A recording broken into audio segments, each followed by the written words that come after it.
देश में लोकसभा चुनावों के बीच भाजपा नेता ये दावा कर रहे हों कि दुनिया में मोदी जी की वजह से भारत का डंका बज रहा है।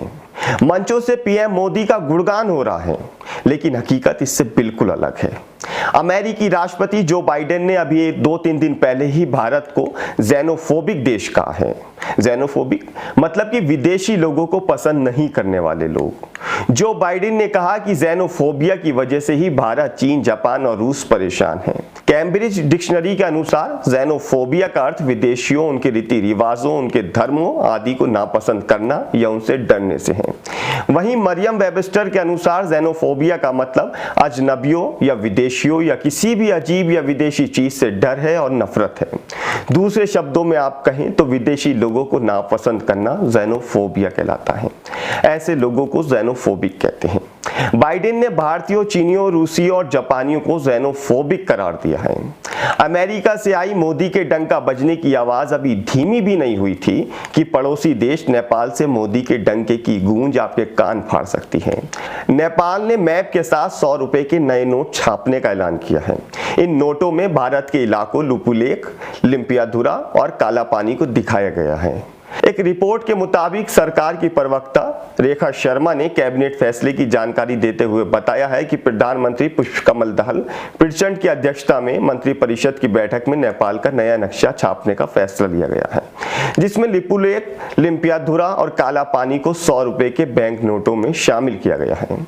सूचना और संचार मंत्री रेखा शर्मा ने कहा कि कैबिनेट ने 25 अप्रैल और 2 मई को हुई कैबिनेट की बैठकों के दौरान 100 रुपए के नए नोटों को फिर से डिजाइन करने और बैंक नोट के बैकग्राउंड में छपे पुराने मैप को बदलने की मंजूरी दे दी है।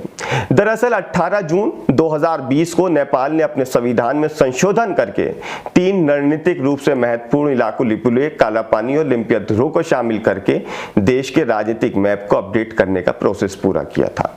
इस फैसले पर भारत ने तीखी प्रतिक्रिया व्यक्त करते हुए इसे एकतरफा कार्यवाही कहा था। लिपुलेख, कालापानी और लिम्पियाधुरा पर भारत अपना अधिकार रखता है।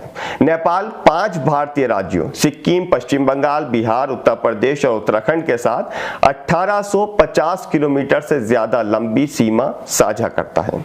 मतलब कि डंका ऐसा बज रहा है कि नेपाल जैसे छोटे देश भी अब आंख दिखाने लगे हैं। इसके साथ ही नेपाल भारत का पूरा विवाद समझ लीजिए कि आखिर ये विवाद है क्या। भारत, नेपाल और चीन सीमा से लगे इस इलाके में हिमालय की नदियों से मिलकर बनी एक घाटी है, जो नेपाल और भारत में बहने वाली काली या महाकाली नदी का उद्गम स्थल है। इस इलाके को काला पानी भी कहते हैं। यहीं पर लिपुलेख दर्रा भी है। यहीं से उत्तर पश्चिम की तरफ कुछ दूरी पर एक और दर्रा है जिसे लिम्पियाधुरा कहते हैं। अंग्रेजों और नेपाल के गोरखा राजा के बीच 1816 में हुए सुगौली समझौते में काला नदी के जरिए भारत और नेपाल के बीच सीमा तय की गई थी। समझौते के तहत काली नदी के पश्चिम क्षेत्र को भारत का इलाका माना गया, जबकि नदी के पूर्व में पड़ने वाला इलाका नेपाल का हो गया। काली नदी के उद्गम स्थल यानी ये सबसे पहले कहां से निकलती है, इसे लेकर दोनों देशों के बीच विवाद रहा है। भारत पूर्वी धारा को काली नदी का उद्गम मानता है, वहीं नेपाल पश्चिमी धारा को उद्गम धारा मानता है और इसी आधार पर दोनों देश काला पानी के इलाके पर अपना अपना दावा करते रहे हैं। आप इस पूरे मामले पर क्या राय रखते हैं, आप हमें कमेंट बॉक्स में लिखकर जरूर बताइएगा। साथ ही चैनल पर नए हैं तो चैनल को सब्सक्राइब करके वीडियो को लाइक जरूर कीजिएगा।